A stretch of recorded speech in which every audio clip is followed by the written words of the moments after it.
surgiu um fato novo que é capaz de acabar com essa sequência de altas aqui no Banco do Brasil, que simplesmente saiu de 23 e pouquinho, comecinho desse ano, para em apenas um mês alcançar a marca de quase R$ 28. Portanto, a alta acumulada nesse ano de 2025 é superior a 15%, um dos melhores ativos da Bolsa Brasileira no ano de 2025 em termos de desempenho. Mas essa realidade tende a mudar com essa notícia, se de fato o que consta nela avançar em detrimento do Banco do Brasil. É sobre isso que falaremos nesse vídeo. Vem comigo. A você que está chegando agora, seja muito bem-vindo. Meu nome é Luan, consultor de valores mobiliários, e neste canal eu te ajudo a alcançar a liberdade financeira. Como eu disse, Banco do Brasil vem de uma sequência de altas. No momento de gravação desse vídeo, ele está caindo um pouquinho, só que essa realidade pode ser pior. Eu vou te mostrar o quanto o Banco do Brasil poderia cair em virtude da confirmação do conteúdo desse fato novo, ou melhor, do seu avanço. E é engraçado que a gente está na proximidade da publicação do resultado trimestral do quarto trimestre de 2024, no dia 19/2. E a gente está vendo os bancos brasileiros da Bolsa de Valores apresentando excelentes resultados. Santander surpreendeu, Banco Itaú surpreendeu e é provável que Banco do Brasil venha bem também. Isso decorre do fato de que, num cenário de juro bem elevado, não tanto também, mas no geral, um cenário de juro elevado ocasiona lucros maiores nos bancos brasileiros. E aí, o mercado puxa a cotação de Banco do Brasil e agora vem esse tipo de notícia. Parece loucura. E qual é essa notícia? Está aí. TCU, Tribunal de Contas da União, fiscaliza as contas do governo federal, abre auditoria em caráter emergencial para avaliar prejuízos de 14 bilhões de reais na Previ. A Previ é a Previdência dos Funcionários do Banco do Brasil. Portanto, o Banco do Brasil tem responsabilidade sobre a Previ. Então aqui está a preocupação. Mas afinal de contas, o que está acontecendo na prática? Veja o que disse o ministro do TCU, o Alton Alencar Rodrigues. Os resultados obtidos em 2024 dão causa a gravíssimas, olha o predicado, gravíssimas preocupações. Esse adjetivo gravíssimo preocupa, porque o que aconteceu na Previ? O que está acontecendo para ele falar gravíssimas? E aí, melhor olhando, a gente vê que, olha, gravíssimo pode ser um exagero. Porque o que ocorreu aqui, basicamente, foi uma suposta má gestão dos recursos, não no sentido de sair ocasionando prejuízo à toa, mas por ter tido uma performance muito baixa. Então, a Previ acabou tendo uma performance muito abaixo do CDI, ficou muito abaixo. Então, veja que essa expressão que se refere ao plano 1 da Previ, acumulou prejuízo, é uma expressão que precisa ser interpretada com cuidado. Quando a gente está falando de direito, em direito, a gente tem duas espécies de prejuízo. O prejuízo direto, o dano direto, que é o que a gente chama de dano emergente. É o efetivo prejuízo. Eu tinha R$ 10, agora eu tenho 9. Prejuízo direto. Só que tem uma outra espécie de prejuízo, que é o prejuízo que é aquilo que eu deixei de ganhar, aquilo que eu deixei de lucrar. Por exemplo, eu poderia ganhar R$ 200, mas só ganhei 50. Eu tive um ganho, e talvez até acima da inflação, não estou dizendo que é o caso, aqui foi abaixo inclusive. Mas eu deixei de ganhar 200 por conta de algum evento. E aqui, a princípio, seria a má gestão da Previ. É o que, pelo menos, foi sinalizado pelo ministro. Ainda foi citado que a situação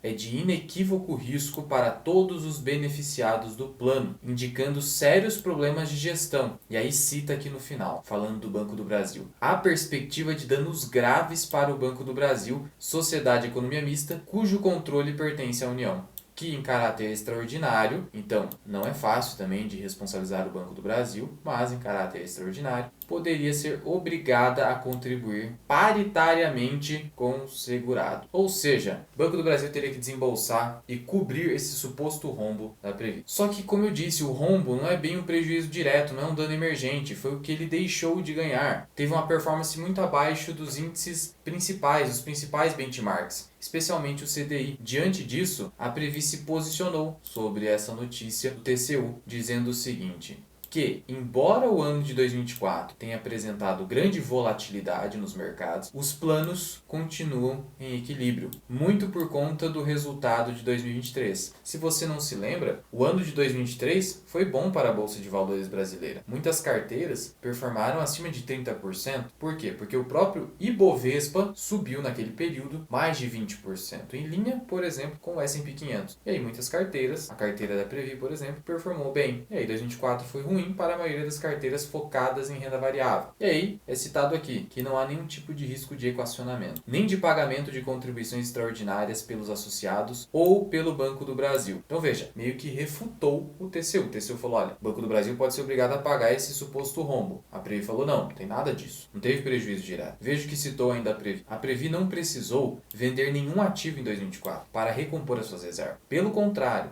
segue saudável, pagando mais de 16 bilhões de reais em benefícios por ano. Então ainda tem isso. Não teve a necessidade de realização de algum prejuízo. Já acerca das ilações de falhas na gestão, então já dá aquela cutucada. TCU, você está fazendo baguncinha. Você está fazendo ilação. Ou seja, igual o pessoal de teoria da conspiração fica fazendo ilações, não comprovou nada. A entidade registra seu mais veemente repúdio. E ainda traz aqui uma defesa em relação à governança, ou seja, não há nada confirmado contra o Banco do Brasil. Mas, se de fato o TCU condenasse de forma definitiva a Previ, a sua gestão e em caráter extraordinário o Banco do Brasil a cobrir o suposto rombo, e particularmente não teve rombo, nesse caso a Previ tem razão, não é rombo efetivamente, tive uma performance inferior num ano, isso é insuficiente, mas enfim, precisamos aguardar. Mas se isso ocorresse, qual seria o impacto contra o Banco do Brasil? Antes de eu te mostrar o impacto, eu quero te convidar para um evento online e gratuito comigo, onde eu vou te mostrar como montar uma carteira de investimento à prova de crises e à prova de notícias e ruídos, onde você não vai precisar mais se preocupar com questões individuais dos ativos e vai poder inclusive ter uma carteira concentrada, facilitando a sua gestão e com muita proteção. Esse evento é o que eu chamo de imersão dividendo permanente, onde eu vou te mostrar gratuitamente como você monta essa carteira completamente blindada de notícias, ruídos, crises, colapsos, pandemias e tudo mais. É só se inscrever no grupo aqui embaixo, que está na descrição e no primeiro comentário fixado, e garantir a sua vaga ao sábado às 18 horas. Eu te aguardo lá. E agora, tratando do Banco do Brasil, qual seria esse impacto numa condenação eventual e definitiva do TCU? Na pior das hipóteses, o Banco do Brasil poderia ser levado a cobrir esses 14 bilhões e não teve prejuízo realizado, mas poderia eventualmente. Ainda caberia discussão judicial, então seria algo assim muito lá no futuro. Então é algo que talvez nem seja precificado agora pelo mercado financeiro. Mas, se o Banco do Brasil tivesse que desembolsar 14 bilhões, a gente precisa lembrar que o lucro anual do Banco do Brasil é da ordem de 37 a 38 bilhões de reais, com projeção de ir para 40 bilhões de reais em 2025. Vamos adotar o valor de 38 bilhões. Hoje o banco negocia a quase 6 vezes lucro. Valor de mercado da empresa, você consulta aqui no Investidor 10, esse valor de mercado agora é de 160 bilhões aproximadamente. 14 bilhões dividido por 160 bilhões, atual valor de mercado do Banco do Brasil, isso dá, vezes 100, claro, para transformar na forma percentual, 8,75%. Então esse seria o impacto no valor de mercado. Isso equivaleria a 35% do lucro líquido anual do Banco do Brasil. Então a gente poderia esperar, caso isso ocorresse, um derretimento da ordem de 9 a 10% nas ações do Banco do Brasil. Não necessariamente em apenas um dia, mas isso poderia ser uma tendência de baixa de curto prazo ou de médio prazo. Se isso acontecesse, o Banco do Brasil voltaria a negociar ali nos 25, 24, ou seja, poderia se aproximar desse fundo novamente, que foi uma oportunidade, porque em relação a dividendo, o Banco do Brasil não teve nenhuma redução no seu guidance. Mas e se ele for obrigado a pagar esse valor, não vai reduzir o dividendo? Vai, mas não necessariamente essa condenação vai exigir que o pagamento seja feito de uma só vez, em apenas um ato.